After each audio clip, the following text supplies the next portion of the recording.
주신 말씀을 통해서 눈물이 찬송이 되니라 라는 제목으로 함께 말씀을 나누겠습니다. 과거 어느 날 프랑스의 한 젊은이가 정신과 의사를 찾아가 상담을 요청했습니다. 의사는 그의 이야기를 들어주고 나서 우울증이니 많이 웃어라 이렇게 해줬어요. 그리고 가까운 곳에서 유명한 코미디언이 와가지고 쇼를 하니까 그 쇼를 관람하라고 조언을 해주었습니다. 많이 웃으라는 거죠. 그 얘기를 듣고 청년은 말없이 돌아섰습니다. 왜냐하면 의사가 추천한 그 코미디언이 바로 자신이었기 때문에 그렇습니다. 이 찰리 채플런의 말이죠. 인생은 멀리서 보면 희극이고 가까이서 보면 비극이다. 이 말을 했습니다. 현대 우리의 삶을 말해주는 것 같습니다. 멀리에서 보면 다들 행복한 것 같고 즐거워하는 것 같습니다. 그런데 가까이 가서 보면 다들 비극, 아픔이 많아요. 슬픔도 있고 걱정거리도 많아요. 특별히 현대인들은 풍족하게 사는 것 같습니다. 그런데 마음이 공허해요. 소유가 많아도 공허합니다. 그래서 많은 사람들이 마음의 병에 힘들어하죠. 또 스트레스성 질환으로 인해서 고통을 당하고 있는 시대가 지금 우리 시대입니다. 사람의 몸에서 이 세포가 자기 자리를 찾지 못하는 그 세포가 암이 된다고 합니다. 의사들의 말에 의하면요, 이 암세포를 현미경으로 들여다보면 마치 화가 난 그러한 세포처럼 보인대요. 암세포의 특징은 자기가 있어야 할 자리에 있지 않고 자기가 해야 할 기능을 하지 않고 주변을 공격한다는 것입니다. 암 전문의 원종수 박사에 의하면 암세포는 우리 몸에 매일 6개 내지 7개가 자라난다고 합니다. 이게 자가 면역 치료 능력이 있어가지고 그 암세포들을 제거를 하는 거예요. 그런데 우리가 스트레스를 받고 마음의 평안을 잃어버리고 분노한 마음을 가지고 있으면 그 세포들이 활성화가 된다는 거예요. 그런데 이 원종수 박사님의 말에 의하면요, 기도를 하는 사람은 암이 없다는 거예요. 기도하는 사람은 암이 없다. 왜냐하면 근심과 스트레스가 있지만 그것을 기도로 풀어낸다는 거예요. 근심과 스트레스를 풀어내지 못하고 계속해서 안고 있으면 그것이 자기의 몸을 죽이는 거예요. 그런데 기도하는 사람들은 어떻습니까? 그 모든 것들을 털어내는 거예요.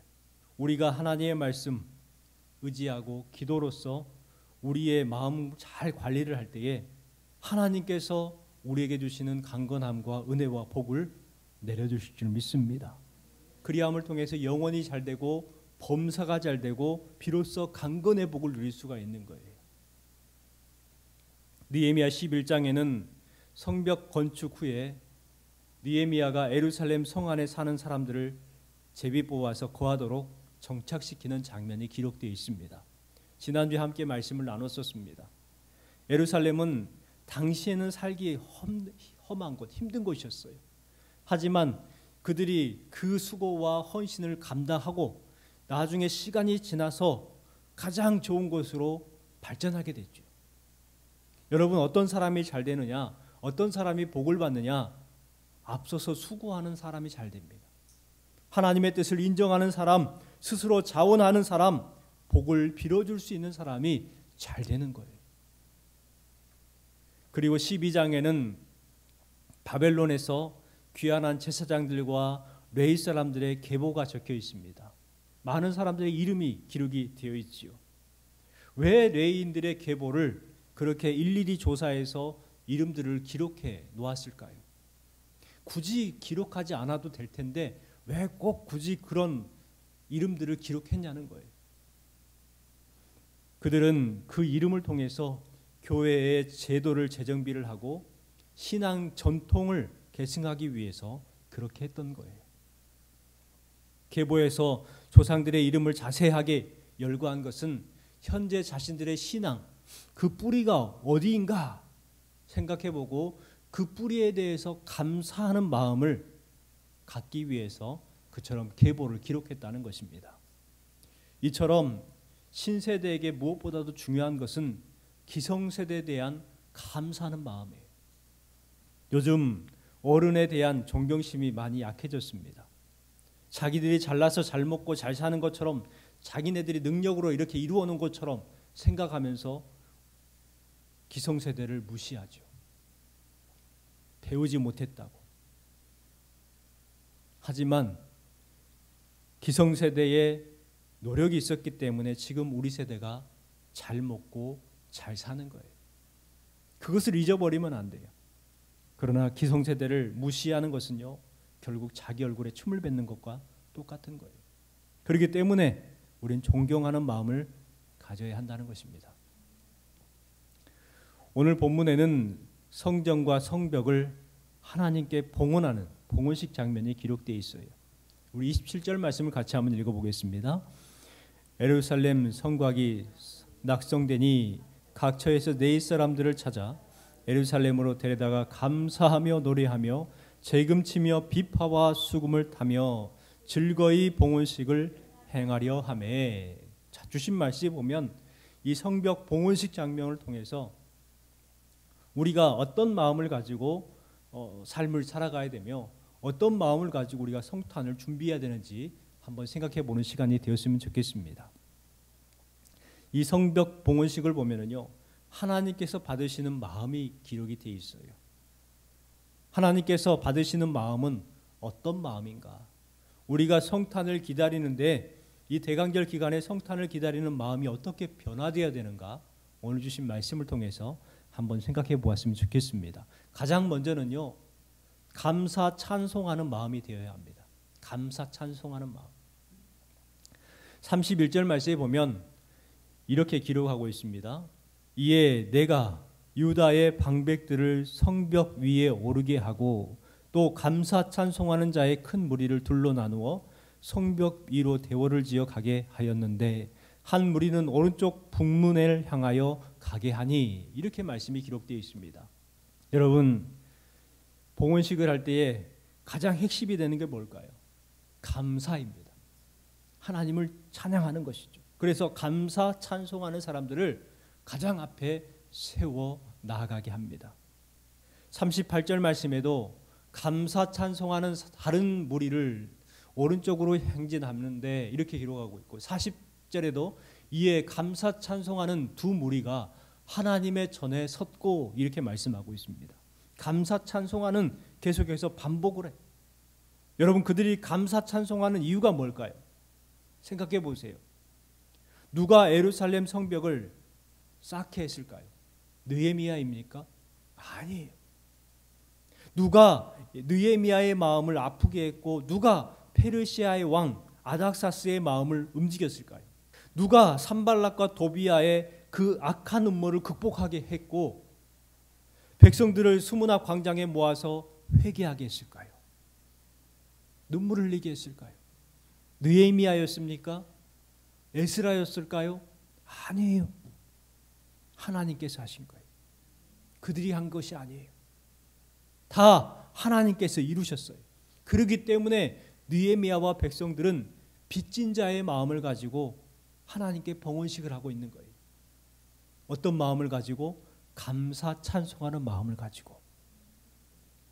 이 봉헌식의 대주제가 무엇일까요? 감사입니다. 여러분, 예배, 우리가 드리는 예배의 대주제가 뭘까요? 감사입니다.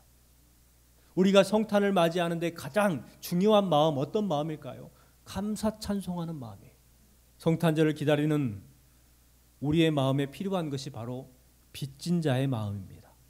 빚진 자의 마음으로 감사하는 거예요. 우리가 노력해서 구원을 받은 것이 아니에요. 우리가 열심히 노력하고 수고해가지고 구원을 이뤄낸 것도 아니에요. 다 하나님께서 하셨어요. 그렇기 때문에 우리는 빚진 자의 마음을 가지고 감사 찬송하는 성탄이 되어야 될 줄 믿습니다. 그래서 성도들의 삶에 가장 중요한 것이 무엇인가? 감사입니다. 여러분, 훌륭한 성도가 어떤 성도일까요? 감사를 하는 성도가 훌륭한 성도예요.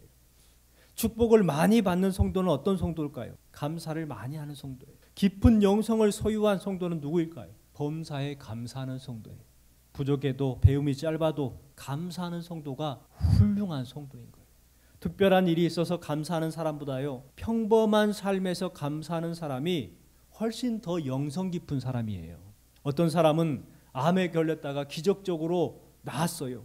그래가지고 여기저기 다니면서 간증을 합니다. 그러나 더 감사한 일은 암에 걸리지 않은 거예요. 기가 막힌 간증거리가 있는 사람의 그 간증거리보다 간증거리가 없지만 기가 막힐 정도로 감사를 잘하는 사람이 진짜 복된 사람이라는 거예요. 어느 날 한 여자 성도가 이 R.A. 토레이 목사님을 찾아와서 이렇게 말합니다. 목사님, 요즘 마음이 냉랭해졌어요. 자꾸 사람들을 보는데 흠만 보입니다. 목사님의 설교를 듣는데 깨달아지지 않아요. 어떻게 해야 될까요? 그 목사님께서 이렇게 말합니다. 자매님, 기도할 때에 자신을 알게 해달라고 기도해 보세요. 이렇게 조언해 줬어요. 그래서 이 여성도님은 돌아가서 목사님 말대로 하나님, 제 자신을 알게 해주세요 하면서 기도하기 시작합니다. 그랬더니 자신의 부끄러운 모습, 자신의 죄된 모습 이런 것들이 깨달아지기 시작하더래요. 사람들의 흉만 보고 못마땅해 하고 남편 욕하던 자신의 그 부끄러움, 자신도 부끄러운데 다른 사람 흉을 찾고 흉을 보고 그랬다는 거예요. 자신의 부족한 모습을 깨닫고 나서 예수님의 사랑을 알게 됩니다. 그리고 나서 신앙을 회복할 수 있었다고 합니다. 여러분, 우리는 자신을 알아야 합니다.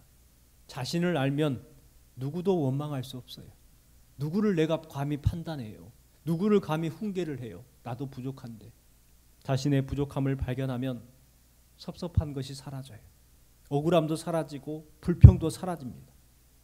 여러분, 주신 말씀을 기억하고 내가 한 것이 아니라 주님께서 하셨습니다. 이와 같이 고백할 수 있는 이번 성탄절이 되시고 예수님 덕분에 살고 있음을 알고 감사 찬송하는 성도가 되시기를 주님의 이름으로 축원합니다. 두 번째는 정결한 마음입니다. 30절 말씀을 같이 한번 읽어볼게요. 제사장들과 레위 사람들이 몸을 정결케 하고 또 백성과 성문과 성을 정결케 하니라. 제사장들은 성벽 봉헌식을 하면서 가장 먼저 자신들의 몸을 정결하게 합니다. 그리고 백성과 성문과 성까지도 정결하게 하는 예식을 하죠. 우리가 하나님의 축복을 받기를 원한다면 꼭 해야 될 일이 있어요. 자신을 깨끗한 그릇이 되게 해야 되는 거예요. 더러운 그릇에는요, 축복을 채울 수가 없어요. 정결해야 돼요. 정결하기 위해서 가장 먼저 우리가 뭐 해야 되느냐? 욕심을 버려야 합니다.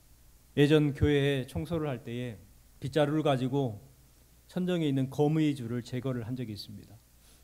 처음에 보니까 거미줄이 너무 많은 거예요. 그래서 그것을 빗자루를 가지고 막 제거를 하는데 어느 정도 하니까 깨끗해졌습니다. 그런데 얼마 지나지 않아서 또 거미줄이 쳐 있는 거예요. 그래가지고 생각을 합니다. 아, 거미를 죽이지 않고 거미줄만 제거를 하면 다시 거미가 줄을 치는구나. 그래서 청소기를 가지고 길게 가지고 그 거미들을 다 잡아냈어요. 그랬더니 거미줄이 없는 거예요. 여러분, 우리가 진정 정결한 삶을 살리면 우리 마음에 있는 이 욕심이라는 거미를 죽여야 합니다. 그래야 정결하게 되는 거예요. 그런데 우리 마음 가운데 욕심을 제거하지 아니하고 그냥 거미줄처럼 우리의 삶에 있던 것들만 정결하게 하는 척하면 결국은 아무것도 이루지 못하는 거예요. 우리의 마음 가운데 있는 그 욕심, 정결하게 하지 못하는 그 욕심을 제거해야 돼요. 왜 사람들이 시험에 듭니까? 욕심 때문에 그래요. 왜 불평하고 왜 원망에 빠질까요? 욕심 때문에 그래요.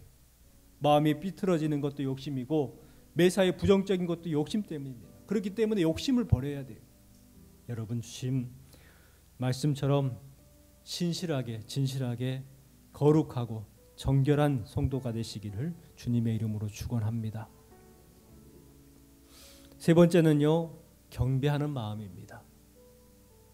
38절 말씀에 보니까 감사 찬송하는 다른 때는 저희를 마주 진행하는데 내가 백성의 절반으로 더불어 그 뒤를 따라 성 위로 행하여 풀무망대 윗길로 성 넓은 곳에 이르고 이와 같이 말씀을 기록하고 있습니다. 감사 찬양하는 아삽 자손들, 그 레위인들을 성벽 위에 오르게 하고 한 무리는 이쪽으로 오른쪽으로 한 무리는 왼쪽으로 이렇게 가게 합니다. 여러분, 성벽을 건축할 때에 산발락과 도비아가 조롱을 했어요. 뭐라고 조롱했냐면 저들이 건축하는 성은 여호가 올라가도 무너지리라 하고 조롱했어요. 그런데 지금 수많은 사람들이 그 성벽에 올라와 있어요. 그런데 무너졌어요? 안 무너졌어요? 안 무너졌어요. 여러분, 믿지 않는 사람들의 그 조롱과 비난을 감당하시기 바랍니다. 결국은 승리하는 거예요. 수많은 사람들이 보라는 듯이 그 성벽 위에 올라가서 노래하며 행진하기 시작합니다.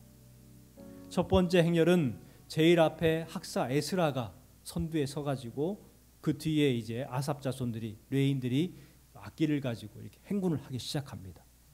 그리고 두 번째 행렬은 인도자가 누구였냐면 느헤미야입니다. 느헤미야가 그 두 번째 행렬을 이끌지요.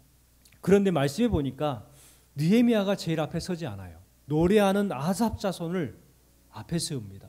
그리고 자신은 뒤에 섰다고 기록을 하고 있어요. 말씀해 보세요. 내가 백성의 절반으로 더불어 그 뒤를 따라. 그러니까 백성들 절반 정도를 먼저 보내고 자신은 뒤를 따랐다는 거예요. 왜 느헤미야는 앞서지 않았고 뒤에 섰을까요? 느헤미야는 예배가 무엇인지를 아는 사람이에요. 예배가 무엇인지를 알기 때문에 자신은 뒤에 선 거예요. 느헤미야는 자신이 이루어 놓은 것 때문에 하나님보다 앞서지 않겠다는 것입니다. 예배가 무엇입니까? 하나님의 권능을 드러내는 거예요. 하나님을 높이고 감사하고 찬양하는 것이 예배예요. 자신을 드러내는 것이 예배가 아니에요. 느헤미야는 성벽 건축의 1등 공신입니다. 그러나 예배할 때는 자신을 감추었어요. 헌신할 때는 가장 앞서서 헌신했지만 영광을 받을 때는 뒷부분에 섰다는 거예요. 우리도 느헤미야와 같이 헌신에는 앞장서고 영광 받는 때는 뒤에 설 수 있는 참된 예배자가 되어야 합니다. 그런데 우리가 하나님을 높일 때요, 하나님은 반드시 우리를 높여주세요. 그것을 기억하시기 바랍니다. 느헤미야는 비록 뒤에 섰지만 누가 빛나는 거예요? 느헤미야가 빛나는 거예요. 하나님의 영광을 높이면 하나님은 반드시 우리를 높여주세요. 마지막은 기뻐하는 마음입니다. 우리 43절 말씀을 같이 한번 읽어볼게요. 이날에 무리가 큰 제사를 드리고 심히 즐거워하였으니 이는 하나님이 크게 즐거워하게 하셨음이라. 부녀와 어린 아이도 즐거워하였으므로 예루살렘이 즐거워하는 소리가 멀리 들렸느니라. 43절의 말씀에 보면 즐거워했다는 말이 3번이나 반복해서 기록되어 있죠. 심히 즐거워하였으니, 크게 즐거워하게, 예루살렘이 즐거워하는 소리가 멀리 들렸느니라. 이와 같이 즐거움의 시간이었어요. 여러분, 우리가 예배할 때에 하나님께서 주시는 은혜를 체험할 때에 어떤 마음을 가져야 되느냐? 바로 기뻐하는 마음입니다. 믿음으로 사는 사람의 가장 큰 특징이 뭐예요? 기쁨을 가지고 살아가는 거예요. 우리는 이번 성탄을 기다리는 때에 이와 같은 마음을 회복했으면 좋겠습니다. 감사하는 마음, 즐거워하는 마음, 기뻐하는 마음, 그와 같은 마음을 회복했으면 좋겠습니다.